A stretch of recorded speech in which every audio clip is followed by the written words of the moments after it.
पुढील कार्यक्रम प्रसारित करणारे आहेत जॉयस्मेर मिनिस्ट्रीचे मित्र आणि भागीदार.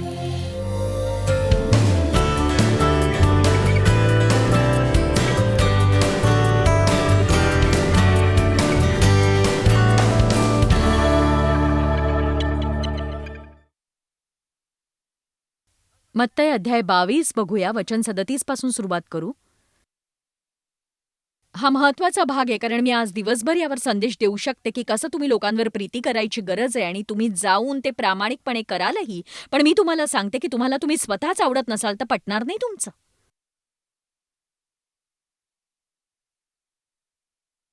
मग तुमचं स्वतःशीही पटणार नाही आणि इतरांशीही नाही. बघा, लोकांच्या समस्येचं मूळ काय आहे? तर त्यांना ते स्वतःच आवडत नसतात, मग ते इतर कुणासारखे तरी बनू पाहतात.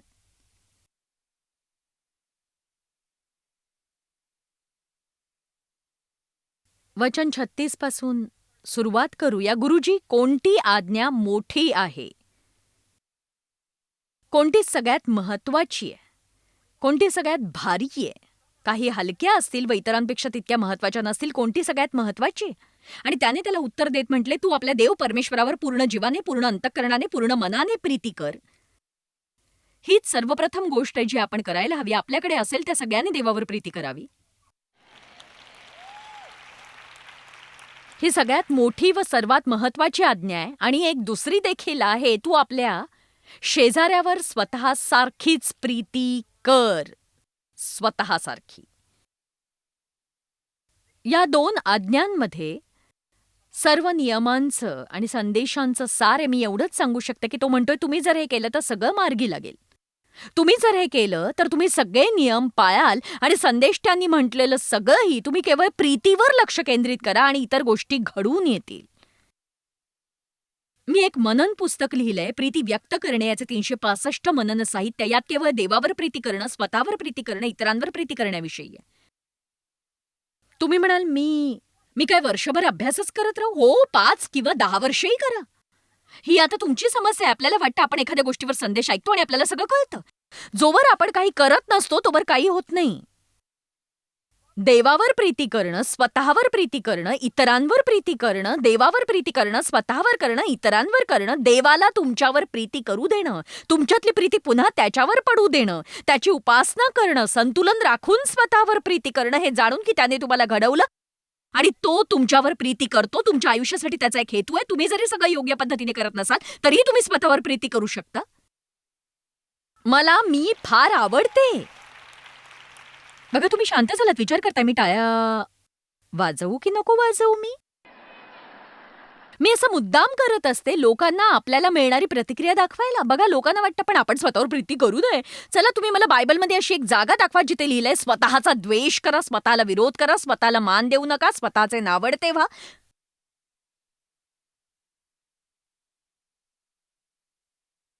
नाही, दाविदाने म्हटलंय देवाने त्याला कसं घडवलं आणि मग तो म्हणाला, देवाने घडवलेलं सर्व काही उत्तम आहे.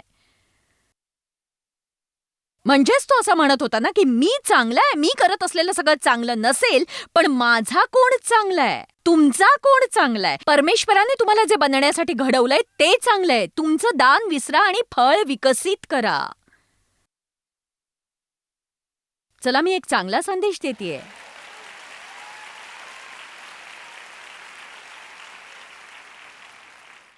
जगातल्या प्रत्येकाला प्रेमाची भूक असतेच.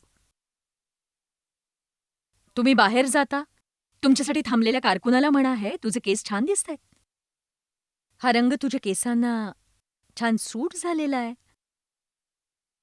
जेव्हा तुम्हाला अशी व्यक्ती भेटते जी अतिशय हळू काम करते, तुम्हाला हवं तसं वागत नाही, मी सहनशीलपणावर शिकवणारच आहे यानंतर.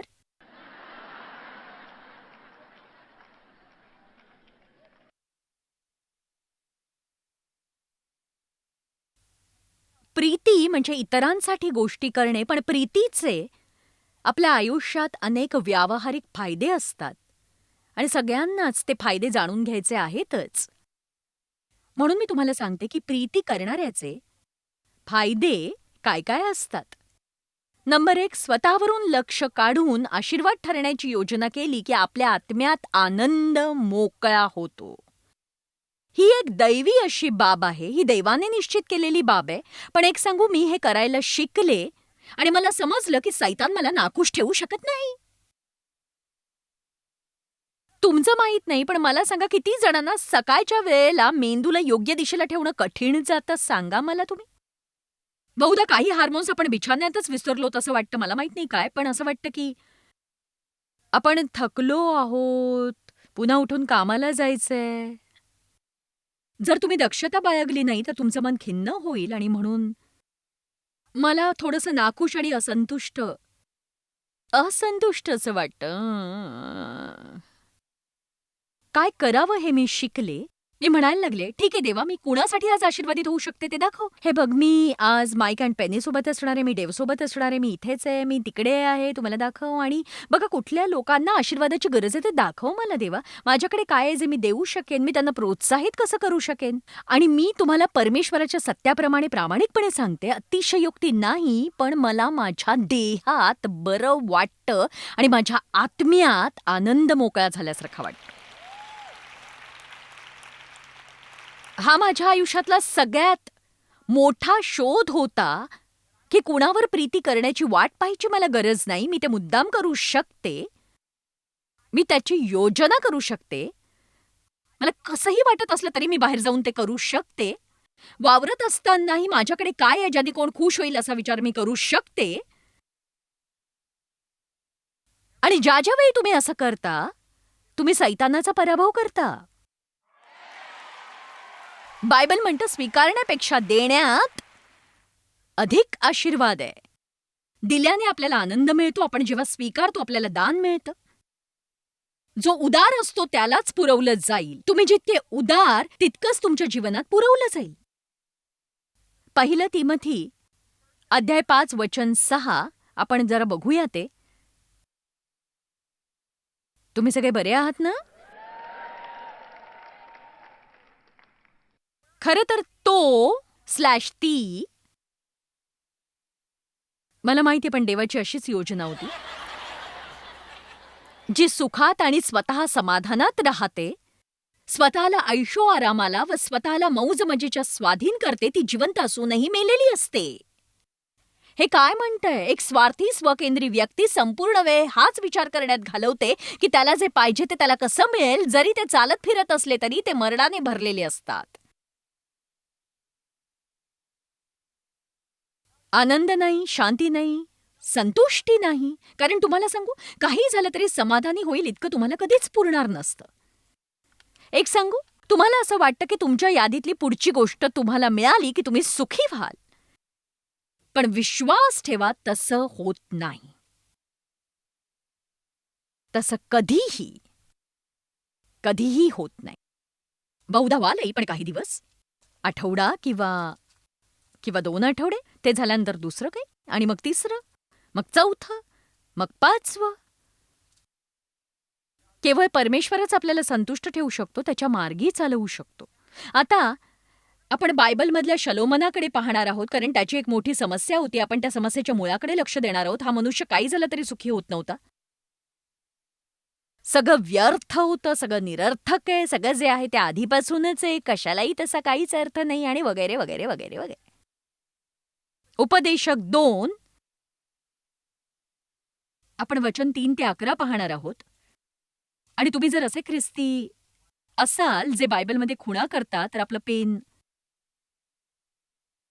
पेन तयार ठेवा तुम्ही. विशेषतः तुमच्याकडे जर विस्तारित बायबल असेल तर मी तुम्हाला काहीतरी दाखवणार आहे. सापडत नसेल तर आम्ही स्क्रीनवर दाखवतोच आहे. मी खूप विचार केला की माझ्या शरीराने द्राक्षरसाने आनंद कसा मानावा, आणि असे असतानाही माझे मन योग्य मार्गे चालून मला मानवी विवेकाकरता कसे मार्गदर्शन करावे. मला वाटतं तो समजू पाहतोय मनुष्याने सुखी राहण्यासाठी किती प्यावे पण झिंगू नये.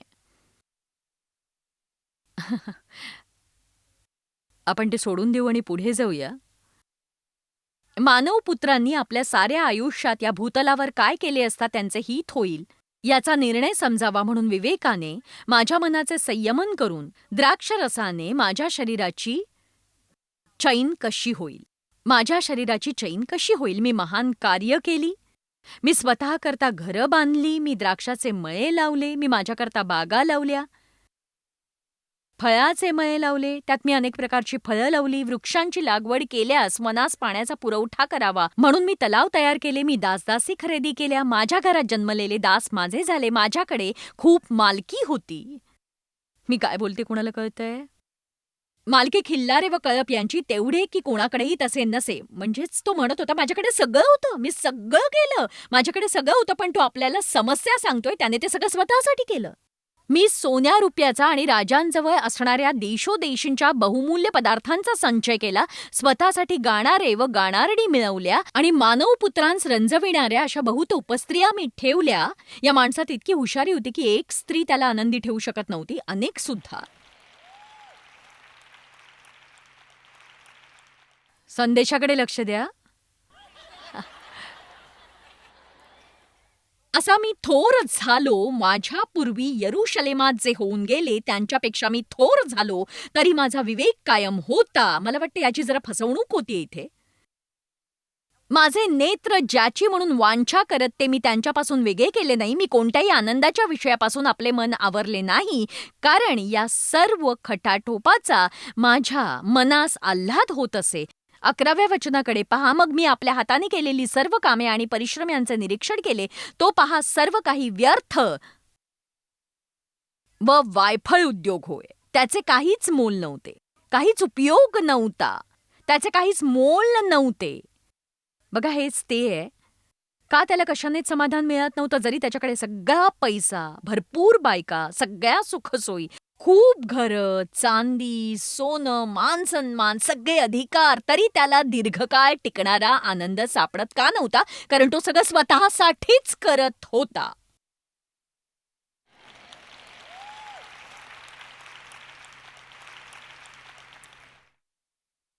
तुमच्यापैकी काहींचे डोळे असे मोठे झालेत, जणू तुम्ही एका वासरासारखं नव्या रंगीत उभे आहात.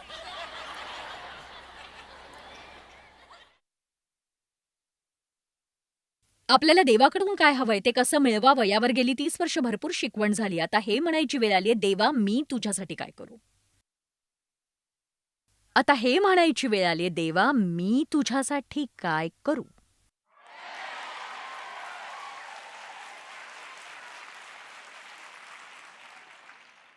बघा विचार करा तुमच्या वाट्याला आज कोण कोण येणार आहे. उगाच कुणासोबत जेवणाला जाऊन ही अपेक्षा करू नका त्यांनी बिल भरावं अशी.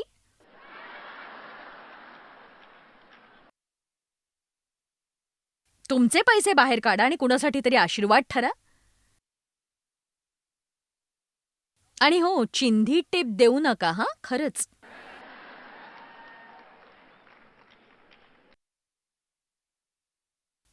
हो, हालेलुया.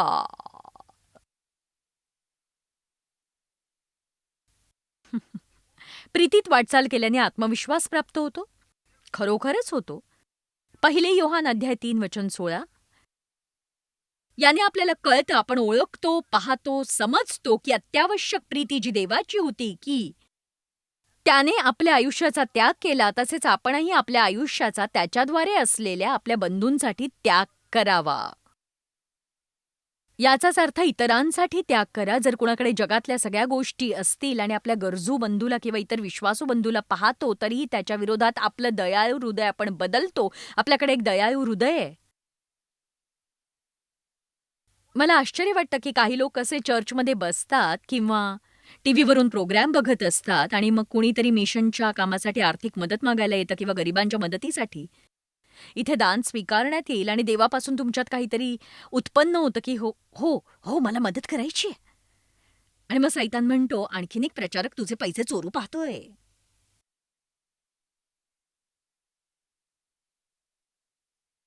बघा जाल तिथे लोक पैशांविषयी बोलत असतात, मग फक्त चर्चनेच पैसा मागितला तर का चिडता तुम्ही?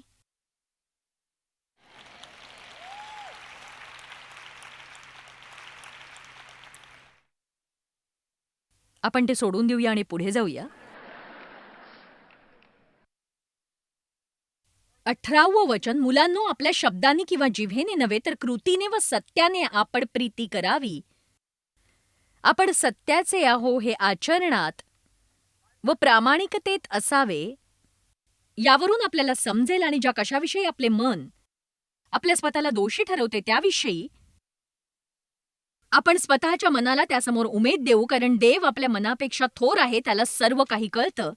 त्याला सर्व काही कळतं. तुम्ही जर हे पुढे वाचलत तर फारच चांगलं. तो हेच म्हणतोय, की तुम्ही जर प्रीतीत वाटचाल करणारी व्यक्ती असाल, तुमच्यात हा आत्मविश्वास असेल, की आयुष्यात जे करायची गरज आहे ती योग्य गोष्ट तुम्ही करताय आणि सैतान तुम्हाला हे सांगू पाहतोय, की तुम्ही काहीच कामाचे नाही आहात, तेव्हा तुमच्यात तो आत्मविश्वास असतो, की तो खोटं बोलतोय. आणि मी तुम्हाला एक सांगते, तुम्ही इतर काय धार्मिक कार्य करता किंवा धार्मिक त्याग करता याची पर्वा मला नाही. तुम्ही चर्च ग्रुपमध्ये जाऊन 2 तास प्रार्थना करू शकता, पण तुम्ही जर आपल्या घरच्या लोकांना व्यवस्थित वागणूक देत नसाल, तर तुमचं जगणं बरोबर नाही हे तुम्हाला कळायला हवं.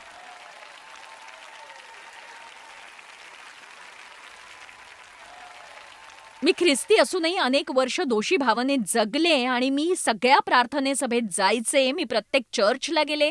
माझ्याकडे एकूण एक सीडी आणि पुस्तक होतं, पण तरीही मी प्रीतीत चालत नव्हते. मी एक सांगू का? मला आता त्याची काहीच अडचण होत नाही. मी सगळं काही योग्य ते करत नसेन, पण देवाला जे महत्वाचं आहे त्यावर मी लक्ष केंद्रित करत असते. मी अजून पोहोचले नाही, पण देवाला काय महत्वाचं आहे हे शेवटी मला समजलंय आणि तिथपर्यंत मी पोहोचण्याच्या प्रयत्नात आहे. आमेन.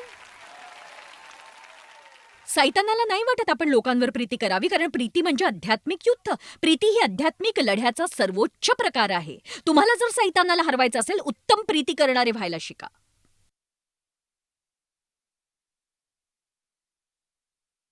म्हणजे मी तुम्हाला अनेक जागा दाखवून सिद्ध करू शकते, पण माझ्याकडे वेळ नाही. आपण लोकांवर प्रीती केलेली सैतानाला आवडत नाही. त्याला अशी शिकवण आवडत नाही. देवाच्या गोष्टीवर तुम्ही लक्ष केंद्रित करावं असं त्याला वाटत नाही. त्याला वाटतं तुम्ही लक्ष केंद्रित करावं स्वतःसाठी काही मिळवण्यासाठी. तुमच्या इच्छेनुसार व्हावं आणि अशी 3 तत्व शिकावीत ज्याने तुम्ही अशी प्रार्थना करायला शिकाल, की तुम्हाला तुम्हाला हवं ते मिळेल. मी तुम्हाला वचन देते ज्याने सिद्ध होतं, की प्रीतीने सैतानाचा पराभव होतो. रोमकरास 12:21 आपण वाईटाला बऱ्याने जिंकतो. 15 वर्ष माझा लैंगिक छळ होऊ नये. मी माझ्या वडिलांना ज्या दिवशी पूर्णपणे क्षमा केली, त्या दिवशी मी सैतानापासून पूर्णपणे मुक्त झाले हे लक्षात आलं माझ्या. तुम्ही सैतानाचा पराभव असा करायला हवा, न चिडता, कटुतेने, द्वेषाने भरून जाता कामा नये. ज्या व्यक्तीने तुम्हाला दुखावलं त्या व्यक्तीशी चांगलं वागून त्याचा पराभव करा. मी नाही वागणार चांगलं त्याच्याशी blah blah blah blah blah blah blah blah. मग मला वाटतं तुम्हाला दयनीय बनूनच राहावं लागेल. प्रीतीत वाटचाल केल्याने तुमच्या सामाजिक जीवनात अद्भुत गोष्टी घडतात. सगळ्यांना तुम्ही आजूबाजूला असावं असं वाटेल, सगळ्यांना तुम्ही आवडाल, सगळे तुमच्यावर प्रेम करतील जर तुम्ही काहीही न करता त्यांना फक्त प्रोत्साहन देत त्यांना त्यांच्याबद्दल बरं वाटू दिलं तर. प्रीतीशिवाय तुमचा विश्वास कार्यरत होत नाही. कुणावर राग धरून प्रार्थना करण्यात काही अर्थ नाही. बायबल म्हणतं तुम्ही विश्वासाची प्रार्थना करू शकता, पण जर तुमच्या मनात कुणाविषयी काही असेल तर ते सोडून द्या, जाऊ द्या. जाऊ द्या म्हणजे तुमचा स्वर्गीय पिता तुमचे अपराध माफ करेल आणि तुमच्या प्रार्थनेला उत्तर देईल. लोकांवर चिडलेले असताना प्रार्थना करण्यात फायदा नाही. बायबल म्हणतं तुमच्या पत्नीला तुम्ही व्यवस्थित वागवत नसाल तर तुमच्या प्रार्थनेत अडखळण येईल. पुरुषांनो, बायकोला नीट वागवा.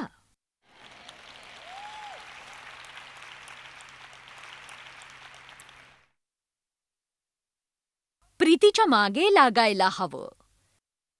तुम्ही प्रीती धारण करायला हवी. आज मी माझ्या कपाटासमोर उभी राहिले आणि कपड्यांनी माझ्यावर उडी मारली नाही. मला कपडे परिधान करावे लागले. त्यासोबत मी आणखीही काही घातले. इथे येण्यासाठी मी माझे आध्यात्मिक कपडेही घातले. शारीरिक तयारीपेक्षा आध्यात्मिक तयारीला मी जास्त वेळ लावला. बघा, मी दया धारण केली, मी करुणा धारण केली, मी प्रीती धारण केली, मी शांतीच्या पादुका धारण केल्या, मी नीतिमत्ता धारण केली. आणि बायबल म्हणतं सगळ्यांवर तुम्ही जे घालाल त्यावर प्रीती धारण करा. कलस्सेकरास 3:14 सर्वांवर प्रीती धारण करा. प्रीती धारण करा. तुम्हाला माझे कपडे आवडतील, पण देवाला नाही. तो इतर काहीतरी बघतो. सैतान दुसरं काहीतरी बघतो. मी आध्यात्मिक तयारी कशी केलीये ते तो पाहतो. तुम्हाला सामर्थ्यशाली व्यक्ती बनायचंय, प्रीतीत वाटचाल करा. तुम्हाला प्रार्थनेचं उत्तर हवंय, प्रीतीत वाटचाल करा. तुम्हाला आनंदी राहायचंय, तुम्हाला समाधानी राहायचंय, संतुष्ट राहायचंय, प्रीतीत वाटचाल करा. तुम्हाला उत्तम सामाजिक जीवन हवंय, प्रीतीत वाटचाल करा. तुम्हाला आनंद द्विगुणित करायचा आहे, प्रीतीत वाटचाल करा. मनाची तयारी करा, योजना आखा. तुमच्यावर काही पडण्याची वाट बघू नका, तर सर्जनशील बना. आता आपण एका शास्त्रभागाकडे वळणार आहोत आणि मग मी बहुधा तुम्हाला खायला सांगेन, कोणास ठाऊक. एब्री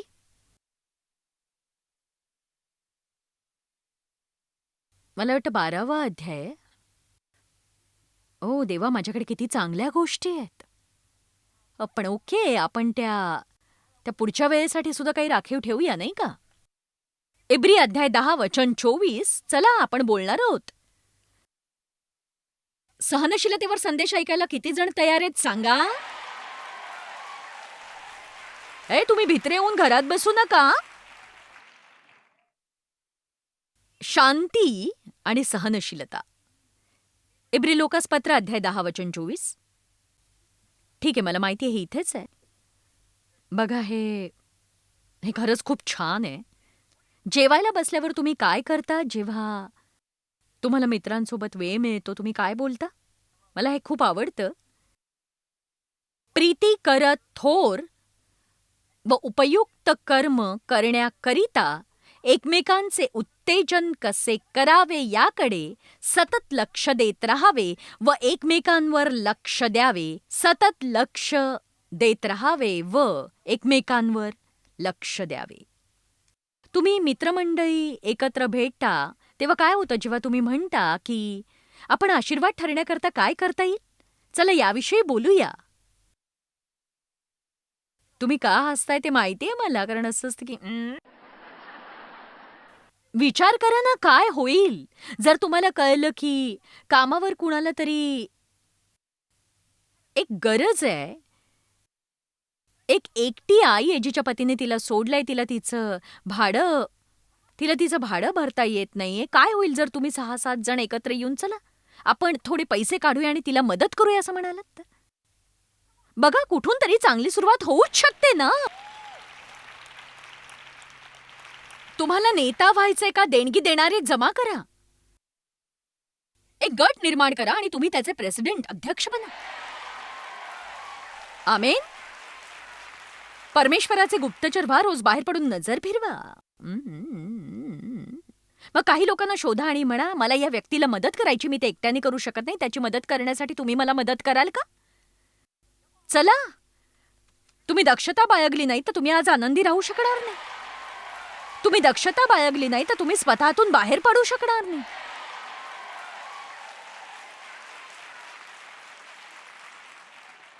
देवाला काय महत्वाचं आहे हे शिकण्याची वेळ आली आणि मी तुम्हाला खात्रीने सांगते की तुम्ही जर प्रीतीत वाटचाल करायला शिकाल. मी असं नाही म्हणत की तुमच्या शरीराला बदल जाणवेल, कारण देहाला काहीही द्यायची सवय नसते. देहाला कुणालाही मदत करावीशी वाटत नसते, कारण तुम्हाला ऐकू येणारी प्रथम गोष्ट, पण मग माझं काय होणार? मग माझ्यासाठी कधीतरी कुणी काही करणार आहे की नाही? कधी कधी नाही नाही नाही नाही, मी रोबोट सारखं करणार नाही. नाही नाही नाही, मी रोबोट नाही, मी माणूस आहे. मी नाही करणार रोबोट.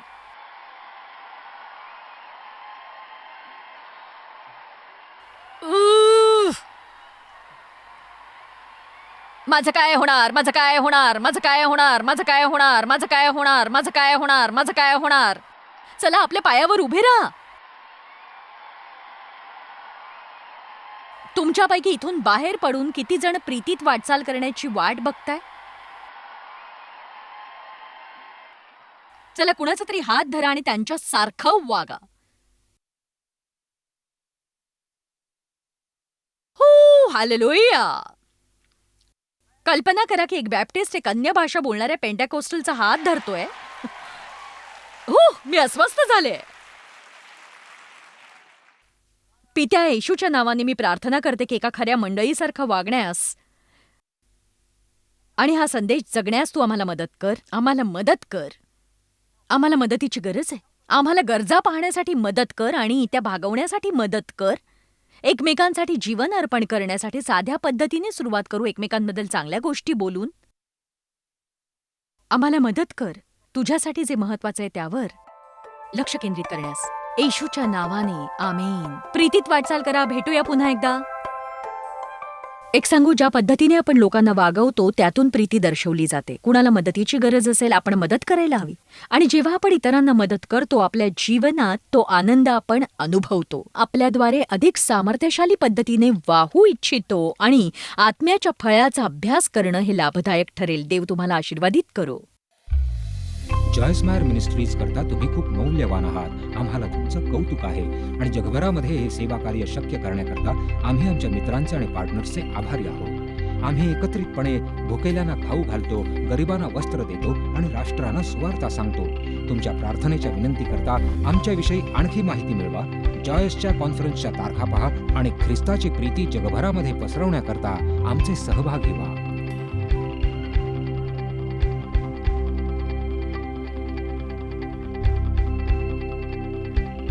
याचा सर्व खर्च जॉयस्मायर मिनिस्ट्रीचे मित्र आणि भागीदार करत आहेत.